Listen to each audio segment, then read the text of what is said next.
Kinasuhan na ng murder at frustrated murder sina dating Police Colonel Royina Garma at 6 na iba pa kaugnay sa pagpaslang noong 2020 kay dating PCSO Board Secretary Wesley Barayuga. Nagsagawa ng case build-up ang NBI at PIP-CIDG sa kaso ng pagpatay kay Barayuga matapos umamin sa pagdinig ng House Quadcom si Police Lieutenant Colonel Santi Mendoza at dating pulis sina Nelson Mariano na sangkot sila sa insidente at itinuro ang mga utak sa krimen. Bukod kay Garma, kinasuhan din si Mendoza, Mariano, Edelberto de la Cruz, Leonardo, Jeremy Kausapin alias Tox, alias Loloy at isang John Doe. Si Garma ay una ng hinarang at idetine sa US noong nakaraang Nobyembre at hindi pa nakababalik sa Pilipinas. Isinampa ang kaso matapos na makakalap ng sapat na mga ebidensyang NBI at PNP para kasuhan ng respondents. Nakasad sa reklamo na ire-rekomenda o inirekomenda na gawing state witness sina Mendoza at Mariano matapos makumpirma sa mga ebidensya ang kanilang testimonya. Sumisigaw naman ng hostisya ang kaanak ng sekyong pinagbabaril ng kanyang karelyebo sa duty sa De La Paz, Antipolo, Rizal. Nagugat ang krimen dahil sa munay 30 minutong late. Pero tila may mas malalim pa umanong dahilan na ikinakatwiran ang sospek. Balita ka ni Jimbo Tejano. Di talaga kami papayag na magkaroon ng pagkakataon na makalaya at saka na hindi kami papayag ng makikipag-ano kami sa kanila. Kailangan talaga makulong siya. Panaisipan ngayon sa pamilya Navarro ang sinapit ng kanilang kaanak na si Jeremy Navarro na isang security guard.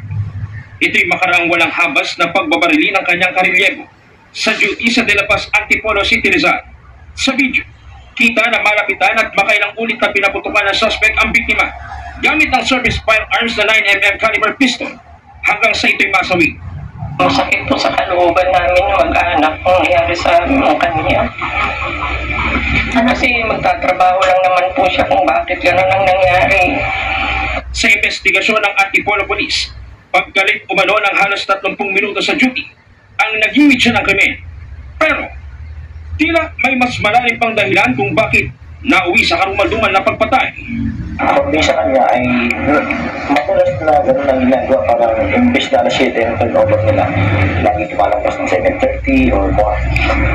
Ako din na sa suspect natin is may mga threatening words din na binigay, including yung family niya. Alamado namang sumuko ang gwardya ng puntahan nito ng mga pulis sa warehouse.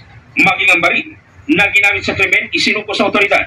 Minsan, nag-straight duty na ako eh.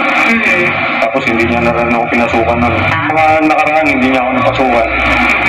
Giit niya, dumaan niya siya sa neuropsychological test bago sumalang sa pagiging gwardya. Pero tila naipon ang galit, kaya nagawa ang krimen. Sabay-sabay na rin ito yung galit ko eh, saka sa pagbabanta niya. Hindi po ko nang tawad. Kasong homicide ang isinampang reklamo laban sa suspect. Panawagan naman ang pamilya pag-aralang mabuti ang kasong isasampa sa kanya, lalo't may anak na naulila ang biktima.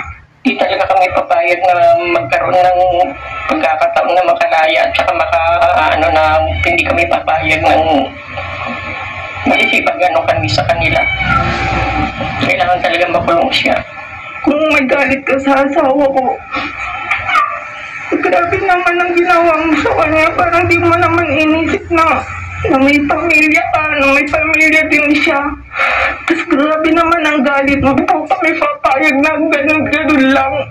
Sintihan para sa mata ng agila, matatang, matapang. Patay naman ang 16 anyos na lalaki makaraang pumailalim at magulungan ng trailer truck sa bahagi ng circumferential road sa barangay San Roque, Antipolo City, Rizal pasado alas 10 kagabi. Ayon sa driver ng truck, hindi niya namalay na meron pala siyang nasagasaan.